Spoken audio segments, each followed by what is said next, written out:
everyone. Welcome tonight to the performance by Dr. Martin Jolly, Crank Williams and Patsy Decline. My name is Madeline Sherburn. I'm the assistant curator here at the Ballarat International Foto Biennale, and I'd like to introduce Martin Jolly. He's an artist, photographer and writer, and also an honorary associate professor at the Australian National University School of Art and Design. And he is one of the fiercest advocates for photography, both in its histories and contemporaries. He's also published recently a book with Daniel Palmer, Installation Views, which offers a significant account in the history of photography in Australia, told through its most important exhibitions and modes of collection and display. Thank you. Please enjoy. Thank you. Thanks, Madeline. Before we begin our Magic Lantern show, I'd like to acknowledge that we're giving this show to you guys tonight from the unceded lands of the Wadawurrung and the Dja-Dja-Wurrung people. And also I've got to inform you that the gents' toilets aren't working. So tonight we are all ladies. And finally, we're going to be documenting this performance. So if anybody's got an objection to perhaps appearing on YouTube, just let me know later and I'll make sure that you're not in the final edit. So we're about to experience a Magic Lantern show. And I think that Magic Lantern shows are the most intense experiences to be had with photographs in the 19th and early 20th centuries. And they weren't so much about the photographs or the pretty pictures, they're about the feelings, what I call the tingles. So we're after getting some tingles happening in you guys tonight as you sit together, shoulder to shoulder, in the dark. What a wonderful way to be. So to get that experience of the feels from these photographs, I've got some friends to help me and they've got amazing apparatuses. So over there on the right, we have Patsy Decline. And she's in charge of a formidable set of lungs, but she's also in charge of a Moog theremin, which is a remake of a 1920s instrument invented by Leon Theremin. And she will be making music just by moving her hand through an electromagnetic field. And that music will be coming out of an old speaker from an old 1940s film projector. And then over here, we have Crank Williams. And Crank's got in charge of, I think, 2 reel-to-reel quarter-inch tape decks. One of them still has its original magnetic heads still intact. And he's in charge of a 6-string hollow belly guitar, which he will be feeding through a Fender tube reverb tank from 1965, if I'm not mistaken. So you can see that we're into our apparatus, and we're into creating feelings of apparatus. And then over here, we have what, in my opinion, is the most important apparatus of all, a biennial magic lantern made in the 1890s in London by the firm of Newton and Co, who were, it says on the brass plate at the front, opticians to the Queen. That's Queen Victoria. Now it's got 2 big brass lenses, and the glass is original, nothing has changed, and those 2 lenses produce the dissolve, and it's the dissolve that drives this whole thing that you're going to experience. And what the lantern shows are these things here, glass magic lantern slides, squares of glass 3 1/4 inch square with usually collodion emulsion on them, and then hand coloured. And you'll hear more about them from Patsy later. And also, Lily here is showing up chromatropes, an incredibly important part of 19th century culture, where a rack and pinion drove 2 discs of glass in opposite directions, creating pure colour that came off the screen. And Lily, a very important part, has another important thing, a piece of cardboard for holding it. Now I call this my cardboard Ken Burns, so some people who are into documentary film might know what I'm referring to. So we're going to start in the 19th century, we're going to end in the 20th century, we're going to start in the slums of London, and we're going to end on the wide open prairie. And we want, back in the day, they laughed, they cried, and they sang. And we want you guys to laugh and cry and also to sing. So I think we're ready to go.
Sydney's most popular singer, Miss Harriet Wooldridge, sang the song that you're about to hear, The Lights of London Town. The 3-verse song was written by one of the most popular writers of the time, George R. Sims, who was inspired by seeing London's lights from Highgate. He remembered, "I looked out upon London as it lay before me, dim, vague, mysterious, haloed in yellow light." Sims turned the song into a popular 5-act melodrama that became a movie in 1914 and again in 1923. Meanwhile, the song continued to be sung, and these slides that you're about to see were made to illustrate it in 1892 by the firm of York and Son. These slides are what are called life model slides, where models held poses in front of painted backdrops, and their negatives were printed onto squares of glass and then hand-coloured.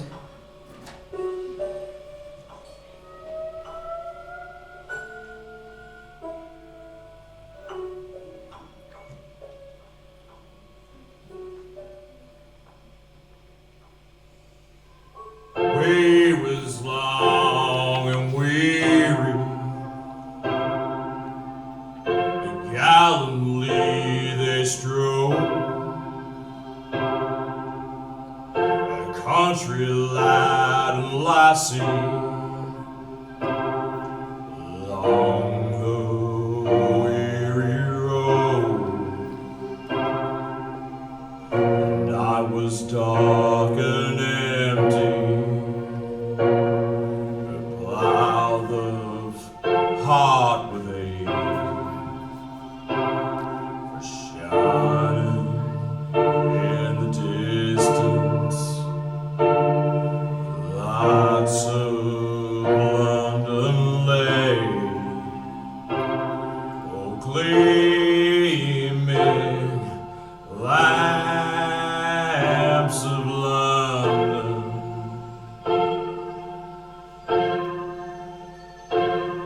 That gem in the city's crown,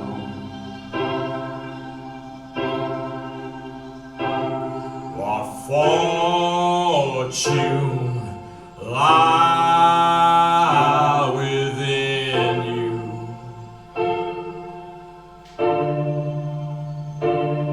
Oh, lights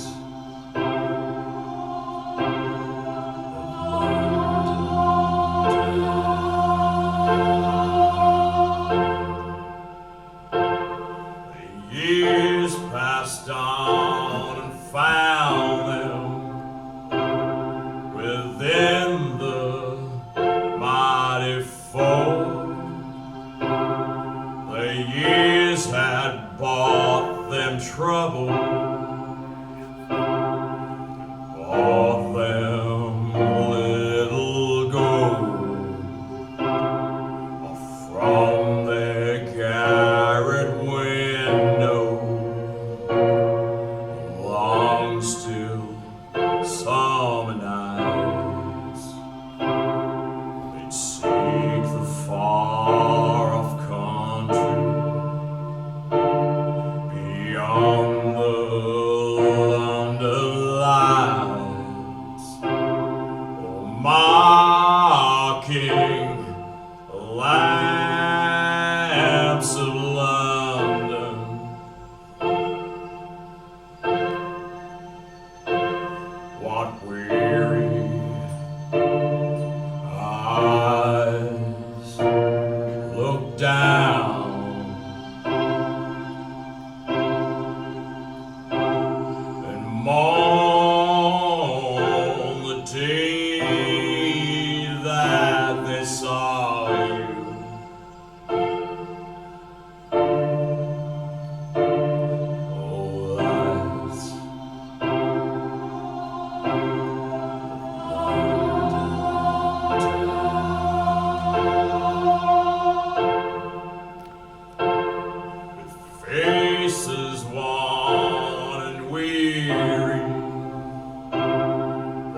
tears your life could drown.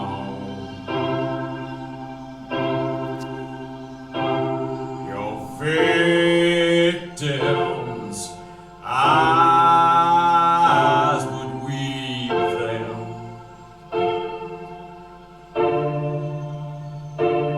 Oh, lies.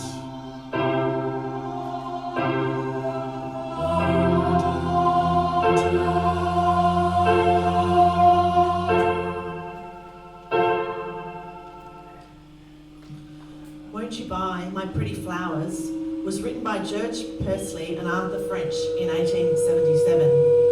10 years later, in 1887, it was stolen by H.P. Danks and Jenny Califf, who changed the words slightly for their production, Little Muffets.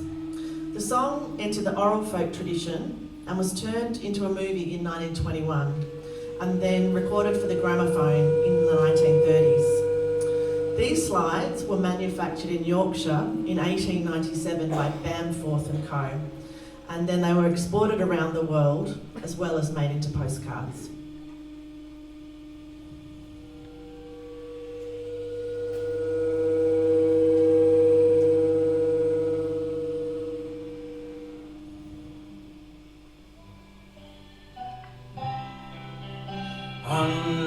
Underneath the gas light's glitter stands a fragile little girl,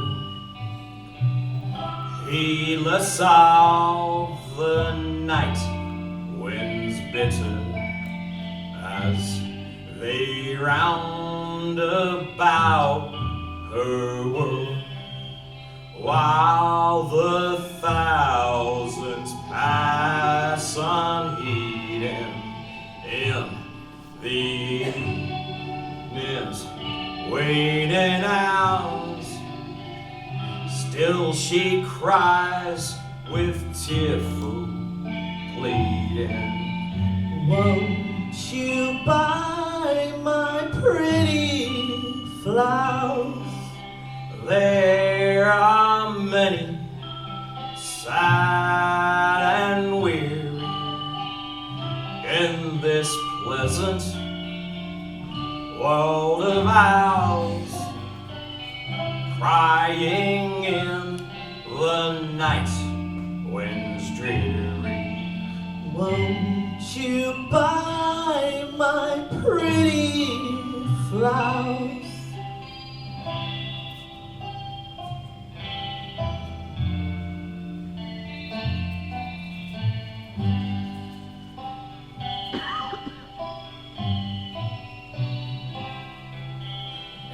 Ever coming, ever going, men and women hurry by,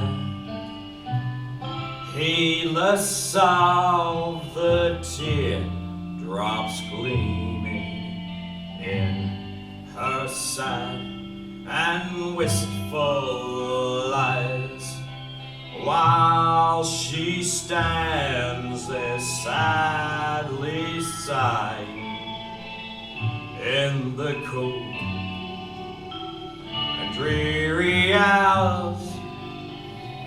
Listen to her sweet voice crying, Won't you buy my pretty flowers? there are many sad and weary in this pleasant world of ours, crying in the night winds dreary. Won't you buy my pretty flowers?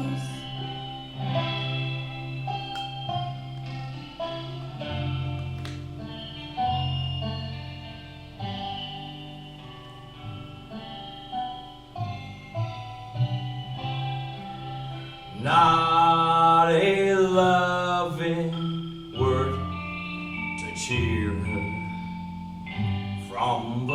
passer-by is her, not a friend to linger near her, with a heart by pity stirred. On they rush, those selfish bastards, seeking pleasures, pleasant bowers, none to hear with sad compassion. Won't you buy my pretty flowers? There are many, sad and weary, in this pleasant world of ours, crying in the night winds dreary. Won't you buy my pretty flowers?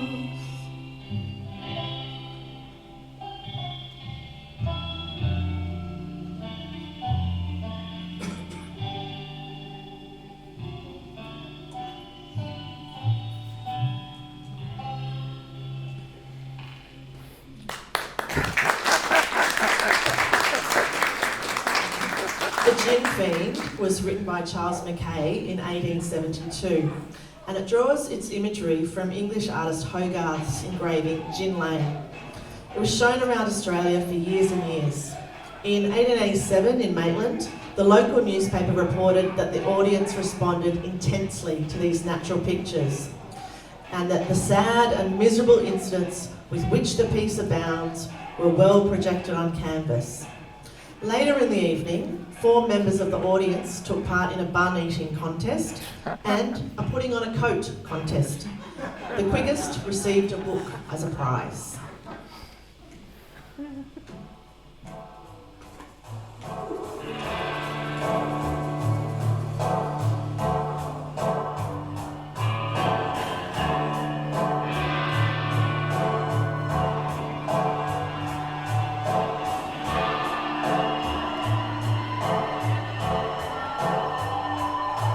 Well, the Gin Fiend cast his eyes abroad and he looked over the land, and he numbered his myriad of worshippers with his birdlight long ride, and he took his place out on the teeming streets and he watched the people go, well, around and about with a buzz and a shout, forever to and fro. And it is hip, said the Gin Fiend, it's hip hurrah for the multitudes I see, who offer themselves in sacrifice and die for the love of me. There stood a woman on a bridge. She was old but not with years. She was old with excess of passion and pain, and she wept remorseful tears. And as she gave to her babe her milkless breast, laying goaded by its cry, made a desperate leap to the river deep and the sight of the passerby. And it is hip, said the Gin Fiend, it's hip hurrah. Let them sink in the friendly tide. For the sake of me, these creatures live, but to satisfy me, she died. They watched another by the hearth with sullen face and thin. She uttered words of scorn and hate to one that staggered in. Long had she watched him when he screamed, his thoughts were fed on blood. He could not brook her taunting look, so he slew her where she stood. And it is hip, said the Gin Fiend, hip hurrah, my right good friend is here.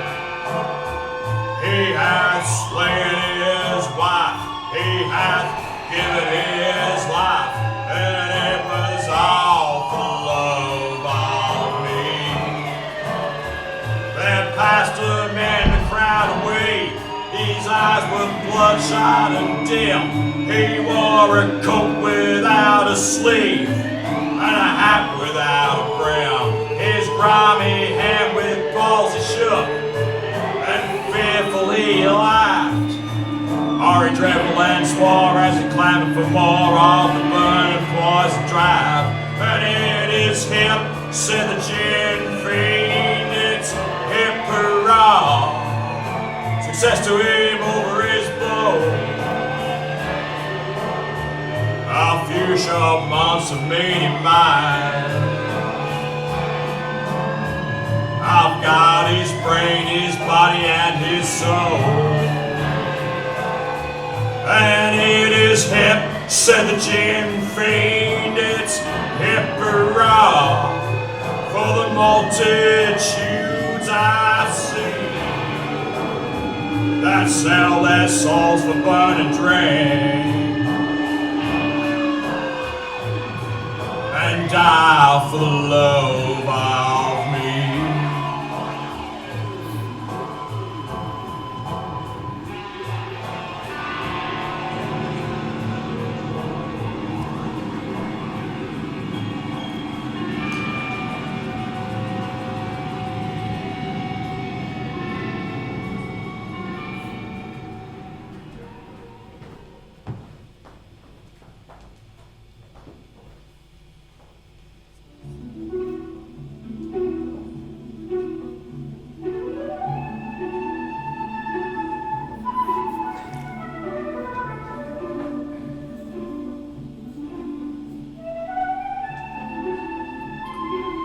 The popularity of the Magic Lantern formed the movies and the media that we love to this very day. American cowboys have always been hugely popular in Australia. Ted Allen sung this illustrated cowboy song at the People's Popular Picture Palace in Charters Towers in 1910, and Wally Edwards sung it at the Gaiety Theatre in Melbourne in 1911. Back then, the audience would join in for the chorus. Will you join in with us tonight?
The sun slowly sets in its splendor, far off in the fair golden west.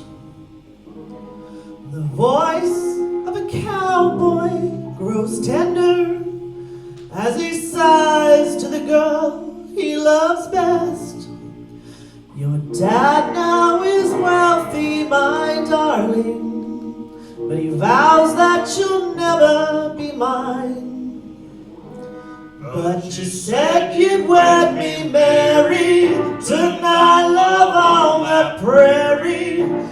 Meet me when the moon begins to shine.